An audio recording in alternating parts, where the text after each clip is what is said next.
Bismillahirrahmanirrahim. Assalamualaikum warahmatullahi wabarakatuh. Kami dari kelompok 4 ingin membahas tentang teori behavioristik. Apa sih teori behavioristik itu? Berikut kami jelaskan tentang sejarah teori behavioristik. Teori pembelajaran behavioristik yang diambil oleh Judge and Liner merupakan teori pembelajaran yang mengamati tentang perubahan tingkah laku seseorang akibat adanya interaksi antara stimulus dan respon. Contohnya, ketika guru memberikan studi kasus kepada murid secara tidak langsung, guru telah memberikan stimulus, kemudian ketika murid mendengar dan berpikir apa yang telah disampaikan oleh guru, artinya murid tersebut telah merespon stimulus yang telah diberikan. Selanjutnya, kita akan membahas tentang pengertian belajar. Belajar merupakan perubahan tingkah laku akibat adanya interaksi antara stimulus atau input dan respon atau output. Berikutnya akan membahas tentang tokoh-tokoh teori behavioristik. Siapakah tokoh-tokoh behavioristik? Marilah kita simak bersama-sama. Yang pertama, Edward Lee Thorndike pada tahun 1874 sampai 1949. Ia menyatakan bahwa teori belajar adalah peristiwa terbentuknya asosiasi-asosiasi antara peristiwa-peristiwa, stimulus dengan respon. Stimulus adalah suatu perubahan dari lingkungan eksternal yang menjadi tanda untuk mengaktifkan organisme untuk bereaksi atau berbuat respon. Respon adalah sembarang tingkah laku yang dimunculkan karena adanya perangsang. Thorndike melakukan eksperimen pada kucing. Kucing lapar dimasukkan dalam sangkar dan di luar kotak diletakkan sepotong roti. Kucing lapar melakukan berbagai tingkah laku untuk keluar dari sangkar. Secara tidak sengaja, kucing menginjak tombol dan pintu sangkar terbuka. Kucing keluar dan memakan daging. Setelah percobaan dilakukan berkali-kali, tingkah laku kucing menjadi efisien. Hal ini berarti kucing dapat memilih respon yang berguna dan tidak berguna. Dari percobaan itu, Thorndike menemukan hukum-hukum belajar, yaitu ada 3 hukum belajar Thorndike. Pertama, hukum kesiapan, di mana semakin siap suatu organisme memperoleh perubahan tingkah laku, maka pelaksanaan tingkah laku tersebut akan menimbulkan kepuasan individu sehingga asosiasi cenderung diperkuat. Yang kedua, hukum latihan, yaitu semakin sering tingkah laku diulang atau dilatih, maka asosiasi tersebut akan semakin kuat. Yang ketiga, hukum akibat, yaitu hubungan stimulus respon akan cenderung diperkuat bila akibatnya menyenangkan dan sebaliknya cenderung melemah jika akibatnya tidak memuaskan. Yang kedua, Ivan Petrovich Pavlov pada tahun 1849 sampai 1936 menyatakan pengkondisian atau persyaratan klasik adalah proses yang ditemukan Pavlov melalui percobaannya terhadap anjing. Perangsang asli dan netral dipasangkan dengan stimulus bersyarat secara berulang-ulang sehingga memunculkan reaksi yang diinginkan. Pavlov melakukan eksperimen dengan menggunakan anjing karena ia menganggap binatang memiliki kesamaan dengan manusia. Namun dengan demikian, dengan segala kelebihannya, secara hakiki manusia berbeda dengan binatang. Dari eksperimen Pavlov setelah pengkondisian atau pembiasaan dapat diketahui bahwa daging yang menjadi stimulus alami dapat digantikan oleh bunyi lonceng sebagai stimulus yang dikondisikan.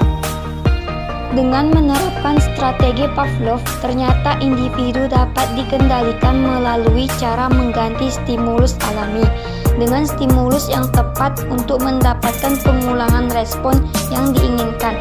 Sementara individu tidak menyadari bahwa ia dikendalikan oleh stimulus yang berasal dari luar dirinya.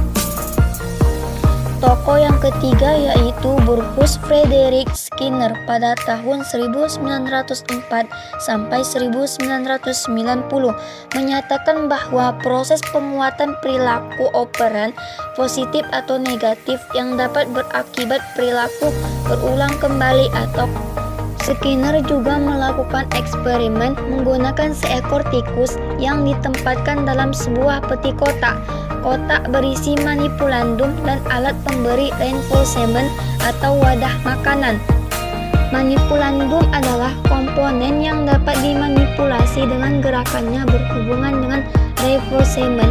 Komponen ini terdiri dari tombol, batang jeruji, dan pengungkit. Mula-mula tikus itu mengeksplorasi peti sangkar dengan cara lari ke sana kemari, mencium benda-benda yang ada di sekitarnya, kencakar dinding, dan sebagainya. Tingkah laku tikus yang demikian disebut dengan emitted behavior atau tingkah laku yang terpancar, yakni tingkah laku yang terpancar dari organisme dapat memperdulikan stimulus tertentu. Salah satu tingkah laku tikus seperti cakar kaki, sentuhan moncong, dapat menekan pengungkit.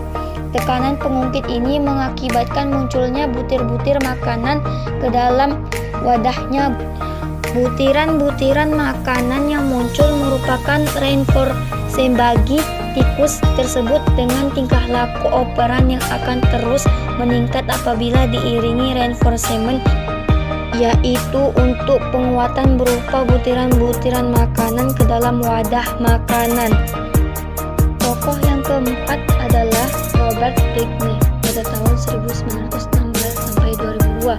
Menurut Robert, teori belajar behaviorisme yaitu yang pertama mendapatkan perhatian, yang kedua menginformasikan siswa mengenai tujuan yang akan dicapai, yang ketiga stimulasi kemampuan dasar siswa untuk persiapan belajar, yang keempat penyajian materi baru, yang kelima menyediakan pembimbingan, yang keenam memunculkan tindakan, yang ketujuh siap memberikan umpan balik langsung terhadap hasil yang baik, yang kedelapan menilai hasil belajar yang ditunjukkan, yang kesembilan meningkatkan proses penyimpanan dan mengingat. Selanjutnya adalah ciri-ciri behaviorisme. Yang pertama mementingkan pengaruh lingkungan, yang kedua mementingkan bagian-bagian, yang ketiga mementingkan peranan reaksi, yang keempat mengutamakan mekanisme terbentuknya hasil belajar melalui prosedur stimulus respon, yang kelima mementingkan peranan kemampuan yang sudah terbentuk sebelumnya, yang keenam mementingkan pembentukan kebiasaan melalui latihan dan pengulangan, yang ketujuh hasil belajar yang dicapai adalah munculnya perilaku yang diinginkan. Aplikasi teori behavioristik dalam pembelajaran. Aliran ini menekankan pada terbentuknya perilaku yang tampak sebagai hasil belajar, mendudukkan siswa sebagai individu yang pasif. Aplikasi teori tergantung tujuan pembelajaran, sifat materi pembelajaran, karakteristik siswa, media, dan fasilitas. Sesuatu yang ada di dunia nyata menurut teori ini terstruktur rapi, teratur, maka orang belajar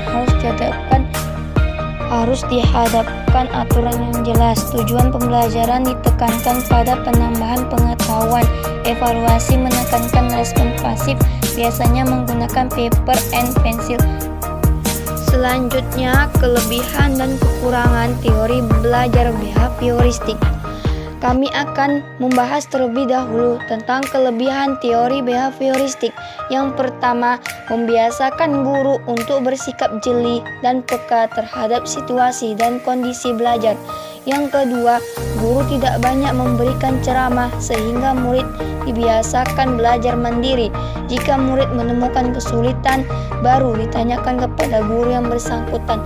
Yang ketiga, mampu membentuk suatu perilaku yang diinginkan, mendapatkan penguatan positif, dan perilaku yang kurang sesuai mendapat penghargaan negatif yang didapat pada perilaku yang tampak. Yang keempat, dapat mengganti stimulus yang satu dengan stimulus yang lainnya dan sebagainya sampai respon yang diinginkan muncul.